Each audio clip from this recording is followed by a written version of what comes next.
नमस्कार दोस्तों, स्वागत है आप सभी का हमारे चैनल आयुर्वेद एक्सपर्ट पर। दोस्तों, आज हम बात करेंगे कि जो हम सूर्य भगवान को अर्घ देते हैं उसको देने की सही विधि क्या है। सूर्य भगवान को अर्घ कहाँ दें, कैसे दें, किस पात्र से दें और देते समय हमें कौन सा मंत्र बोलना चाहिए। साथ ही हमें सूर्य भगवान को अर्घ देते समय कितनी परिक्रमा करना चाहिए। इन सब बातों की जानकारी आज की वीडियो में शेयर करूंगी। दोस्तों, सूर्य भगवान को हमें सूरज की पहली किरण के साथ जब वह नारंगी रंग के होते हैं तब अर्घ देना श्रेष्ठ होता है। सूर्य भगवान को नवग्रह में सबसे पहला स्थान दिया गया है। सूर्य भगवान को हमारी आत्मा की संज्ञा दी गई है और इसके साथ ही सूर्य भगवान को आरोग्य के देवता के रूप में भी स्थान मिला हुआ है। इसीलिए सूर्य भगवान को अर्घ्य देने से हमारा स्वास्थ्य अच्छा बना रहता है और आंखों की कमजोरी दूर होती है। सूर्य नारायण की कृपा से दरिद्र व्यक्ति धनवान होता है। दोस्तों, सबसे पहली बात, हमें सूर्य भगवान को अर्घ्य कहाँ देना चाहिए, किस जगह देना चाहिए। शास्त्रों में बताया गया है कि सूर्य भगवान को अर्घ्य हमें जलाशय के पास देना चाहिए। अब चूंकि हमें जलाशय नहीं मिल पाता है तो हम अपने घर की छत से सूर्य भगवान को अर्घ्य दे सकते हैं। अगर आप छत पर नहीं जा पा रहे हैं तो आप अपने घर के आंगन में, बालकनी से या अपने घर के मंदिर में भी सूर्य भगवान को अर्घ्य दे सकते हैं।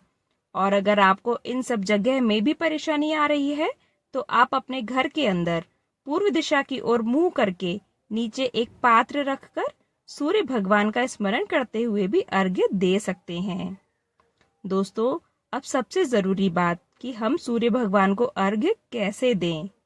आज के वीडियो में मैं आपको अर्घ्य देकर बता रही हूँ कि अगर हम सूर्य भगवान को अर्घ्य अपनी अंजलि से देते हैं, अंजलि मतलब अपने दोनों हाथों को जोड़कर देते हैं, तो हमें इस बात का ध्यान रखना है कि हमारी तर्जनी उंगली और हमारा अंगूठा एक दूसरे को टच नहीं होने चाहिए। हमें अपने दोनों हाथों को जोड़ते हुए लेकिन अंगूठे को दूर रखते हुए, जैसे आप इस वीडियो में देख रहे हैं, ऐसे ही हम अपने हाथों से सूर्य भगवान को अर्घ्य दे सकते हैं। और अगर आप कोई पात्र यूज कर रहे हैं तो सबसे पहली बात कि हमें कौन सा पात्र यूज करना है, यह भी कई लोगों के मन में क्वेश्चन होता है।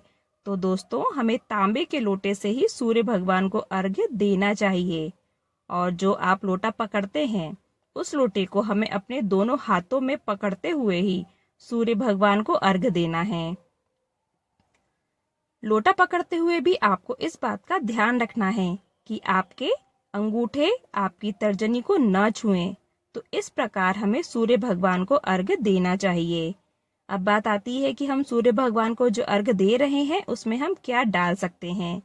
देखिए दोस्तों, चीजें तो कई होती हैं, लेकिन जो सबसे जरूरी और आसान चीज जो आप पानी में डाल सकते हैं और जो बहुत ही शुभ फलकारी होती है वह मैं आपको बताती हूँ।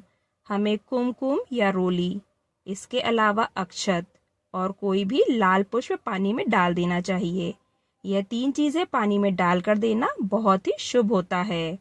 यह डालकर देने से हमें सौभाग्य की प्राप्ति होती है और सूर्य भगवान की कृपा हमेशा हमारे ऊपर बनी रहती है।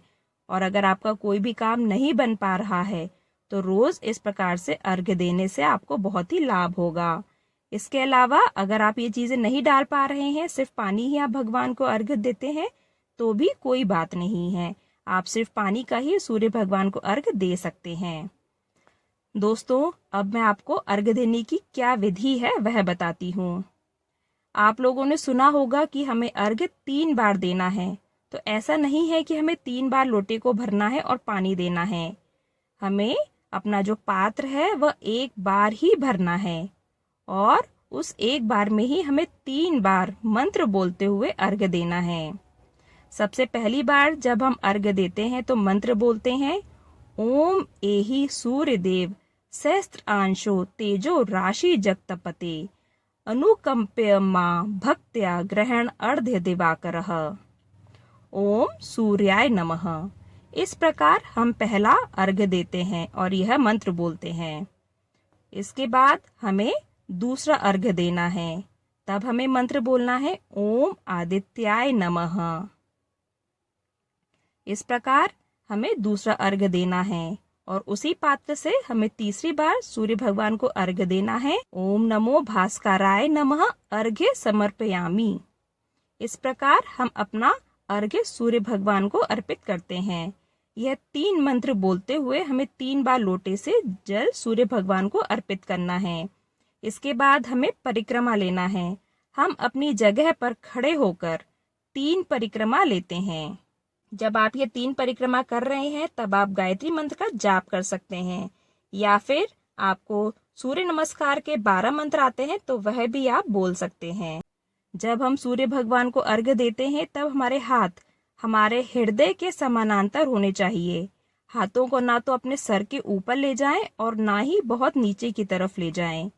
हमें थोड़ा सा झुकना है और झुकने के बाद अपने हाथों को हृदय के समानांतर रखते हुए जल अर्पित करना है।